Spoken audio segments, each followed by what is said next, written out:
আজকে আমি আবার একটা স্থায়ী জামিন পেয়েছি। আপনারা জানেন যে আমার বিরুদ্ধে একের পর এক মামলা হচ্ছেই। এটা মনে 4 নাম্বার মামলা, আর অনেকগুলো যেগুলো ছিল এগুলো শেষ হয়ে গেছে। এই 4টা খারিজ হয়ে গেছে, অন্যগুলো এখন এই 4টা আছে। এইগুলো খারিজ হয়ে যাবে ইনশাল্লাহ। ভাইরা যদি সাপোর্ট করে, আপনারা যদি সাপোর্ট করেন, দেশবাসী সবাই তো সত্য ঘটনাটা জানেন যে কি হয়েছে আমার সাথে। সো এটা নতুন করে বলার মতো কিছু নাই। আমি শুধু একটা সুন্দর একটা বিচার চাই।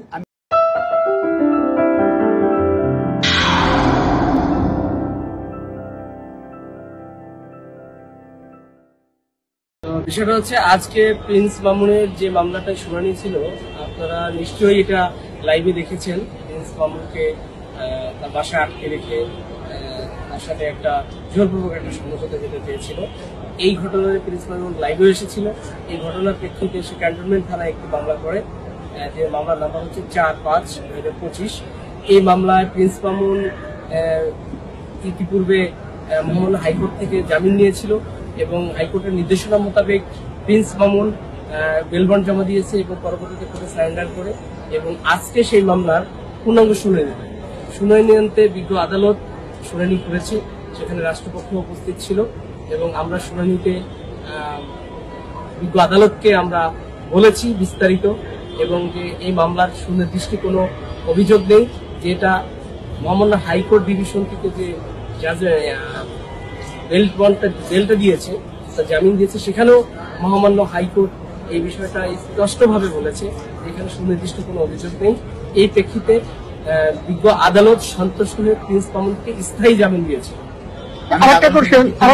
আরেকটা কোশ্চেন, যে বাদী পক্ষ বা রাষ্ট্রপক্ষ কি আপনাদের তাদের ভূমিকাটা কি ছিল? অবশ্যই রাষ্ট্রপক্ষের মতো করেই তাদের বক্তব্য উপস্থাপন করেছে।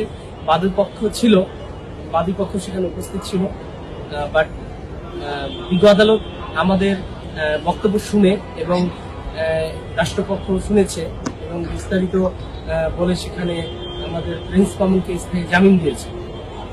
প্রিন্স মামুন কিছু বলেন, এই আপনাকে জামিন পেয়েছেন মাননীয় জেলা জজ থেকে? আমি খুবই সন্তুষ্ট। আমার এখানে হেলাল ভাই আছে, তারপর আশিক ভাই আছে, আরো অনেক ভাইরা আছে, আমার অ্যাডভোকেট ভাইরা, যারা এতটা সাপোর্ট দিয়েছে আমাকে। তাদের সাপোর্টের কারণে আজকে আমি আবার একটা স্থায়ী জামিন পেয়েছি। আপনারা জানেন যে আমার বিরুদ্ধে একের পর এক মামলা হচ্ছেই। এটা মনে 4 নাম্বার মামলা, আর অনেকগুলো যেগুলো ছিল এগুলো শেষ হয়ে গেছে। এই 4টা খারিজ হয়ে গেছে, অন্যগুলো এখন এই 4টা আছে। এইগুলো খারিজ হয়ে যাবে ইনশাল্লাহ। ভাইরা যদি সাপোর্ট করে, আপনারা যদি সাপোর্ট করেন, দেশবাসী সবাই তো সত্য ঘটনাটা জানেন যে কি হয়েছে আমার সাথে। সো এটা নতুন করে বলার মতো কিছু নাই। আমি শুধু একটা সুন্দর একটা বিচার চাই। আমি এখান থেকে মুক্তি চাই, আর কিছু চাই না। আর আদালতের প্রতি আমি খুবই সন্তুষ্ট। আমি আদালতের প্রতি সবসময় শ্রদ্ধাশীল।